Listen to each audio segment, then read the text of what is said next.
बांधा। बोले हाँ हाँ पूछो।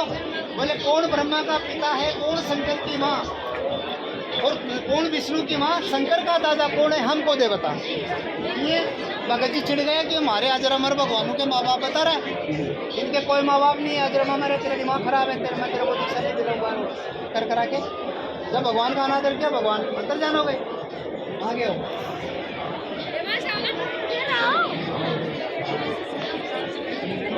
जब दूसरे दिन धर्मदास जी ने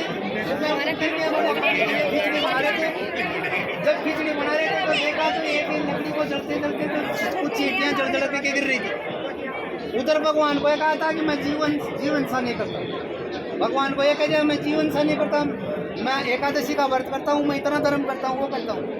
अब यहाँ पे चीटियाँ जल गई। धर्मदास ने कहा कि भाई इस पाप को मैं कैसे दूँ, आज मैं कोई खाना नहीं खाऊंगा और इस भोजन को मैं किसी संत को खिला दूंगा।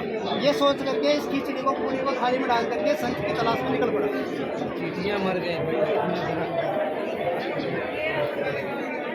परमात्मा साधु वेश में आकर के बैठे हुए थे। धर्मदास जी जाकर के हे संत जी आप भोजन कर लो। बोले भाई हाँ धर्मदास भूख लगी है, भोजन करेंगे। तो धर्मदास जी ने सोचा भाई मैं सेठ आदमी हूँ, भंडारे करता रहता हूँ, इसलिए मेरे को जानते होंगे, मैं पहचान नहीं पा रहा हूँ। बोले ठीक है जी आप भंडारा लीजिए। तब परमात्मा ने जो अपने कमंडल में से जल लेकर के अंधेव का कोई मंत्र बुझा करके इसमें छींटा मारा। छींटा मारा तो फिर क्या हुआ, जैसे वो मंत्र जल छिड़का वो सारी थाली की खिचड़ी चींटियों में तब्दील हो गई। जो जड़ी थी वो चींटियां बन गई।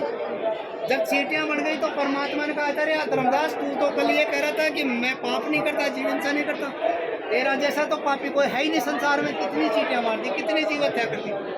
तब इसने सोचा रे मेरे से तो बहुत बड़ा पाप हो गया, धर्मदास जी रोने लग गया। उसने अपनी पूजा की वो भी जो भी थी उनको सबको वहीं डाल करके अपने घर पे रवाना हो गया। कोई 68 तीर्थ करने गया था, अपने घर आकर के कुंडा में पड़ गया। घर आकर के जब पड़ गया, घर आके पड़ गया तो धर्मदास जी की पत्नी थी आमना माता, जो पूछने लगी सेठ जी आप इतने बड़े सेठ होकर के ऐसे क्यों रो रहे हो, आपको अगर कोई धन चोरी हो गया तो पैसे और ले जाओ। ये बोल नहीं पाया, गला रुका हुआ था। तब इसने कहा कि मैं व्यापारी होकर के सौदा चूक गया, आज मेरे को भगवान मिले थे लेकिन मेरी मूर्खता बस भगवान नाराज हो गए, आपको मुझे मिलेंगे, भगवान मुझे अगर नहीं मिलेंगे मैं नहीं जीऊँगा। तो बोले भाई मेरे को बता तू, उसने भगवान ने कोई मिलने का तरीका तो बताया होगा। तब धर्मदास जी ने कहा कि भाई आमिनी देवी भगवान ने कहा था जहाँ पे धर्म भंडारे होते हैं, जहाँ पे मैं प्रकट होता हूँ और वहाँ पे सबको मिलता हूँ। तो बोले ठीक है सेठ जी आप भंडारा कर दो। तो बोले मैं 3 दिन का भंडारा करूँ। ऐसे करके भंडारा का आयोजन उन्होंने रख दिया।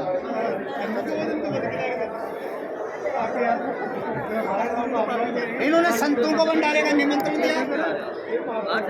दोनों पति पत्नी संतों को जिमा रहे, भोजन करवा रहे, और जब भोजन करवाते हो वो परमात्मा पेड़ के नीचे बैठे नजर आए तो धर्मदास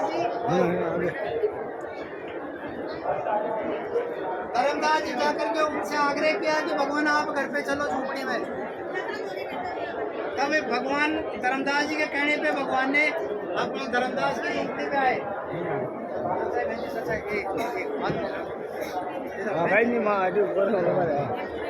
दोनों पति पत्नी दोनों साइड में बैठकर परमात्मा से ज्ञान समझने लगे। जब ज्ञान समझा इन्होंने तो धर्मदास जी ने कहा कि भगवान जो आप मुझे ज्ञान बता रहे हो और जो लोग आप मुझे बता रहे हो मुझ लोक से आए हुए हैं, तो कृपा करके मुझे वो लोक दिखा दीजिए एक बार। तो भगवान ने कहा कि भाई धर्मदास तू वैसे ही मान ले, तू विश्वास कर, मैं तेरे को दोबारा जन्म के चक्कर में नहीं पड़ने दूंगा।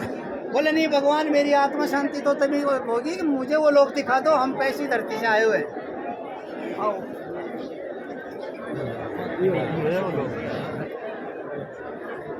हम जिस लोक से आए हुए हैं उस लोक की धरती जमीन ऐसी है स्वप्रकाशित सफेद, ऐसे लोक से हम आए हुए हैं। जब कबीर परमात्मा नीचे से गए और असंख्य ब्रह्मांडों के मालिक पूर्ण परमात्मा के सिंहासन पे बैठे हुए परमात्मा को चंवर करने लगे तो धर्मदास जी ने सोचा कि ये भगवान तो है ये और ये इनका सेवक है। धर्मदास जी ये सोच रहे थे, इतने में सर जी चलते रहो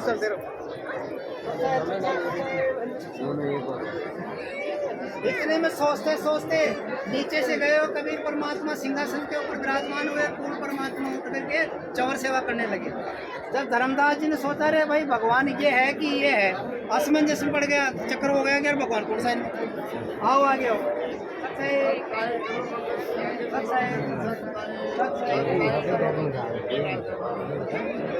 देखते देखते पूर्ण परमात्मा कबीर साहब के शरीर में समा गए। तब धर्मदास जी का आश्चर्यचकित हो गए, बोले कि भगवान अब मैं कहीं नहीं जाऊँगा, मुझे यहीं पर रख लो। जब भगवान ने कहा कि भाई धर्मदास तू नीचे जा, तेरे भाई बहनों को समझा करके तू साक्षी दे करके गवाह बन करके उनको ज्ञान समझा करके यहाँ पे भेज। ऐसे करके धर्मदास जी को वहाँ भेजा और कह दिया भाई काशी लहर तारा तालाब के पास है मेरा घर है, वहाँ पे तू आ जाना, तेरे को सतनाम दूंगा। जो गीता अध्याय 17 श्लोक 23 में कहा है कि ओम तत्व सत्य, तो बोले वहाँ आ जाना, मैं तेरे को सतनाम दूंगा। ऐसे कह करके धर्मदास जी को भेज दिया। अब यहाँ काशी उत्तर प्रदेश में पूर्ण परमात्मा कबीर परमात्मा अपनी झोपड़ी के अंदर ताना बुन रहे थे और इस झोपड़ी में बैठे बैठे असंख्य ब्रह्मांडों को भी चला रहे थे और ये कपड़ा भी बना रहे थे। तब धर्मदास जी ने देखा कि हे भगवान आपको कौन पहचान सकता है। आओ आगे आओ।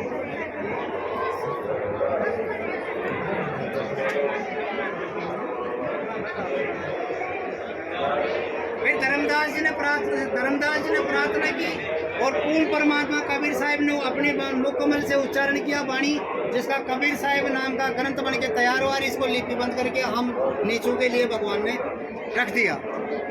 अब इसको समझना हमारा धर्म है। अगर हम इन धर्मगुरुओं के चक्कर में आकर के देवी देवताओं को पूछ करके जीवन बर्बाद करके चले जाएंगे तो 84 लाख क्यों नहीं तैयार है, वही जाना पड़ेगा। और अगर भगवान ने कहा नहीं एक साधे सब सदे सब साधे सब जाहिर माली सींचे मूल को फले फूले और लगाए, एक परमात्मा की भक्ति करोगे तो हम जिस लोक से बिछुड़ के आए हुए हैं उस लोक में वापस चले जाएंगे। सच है। आ जाओ।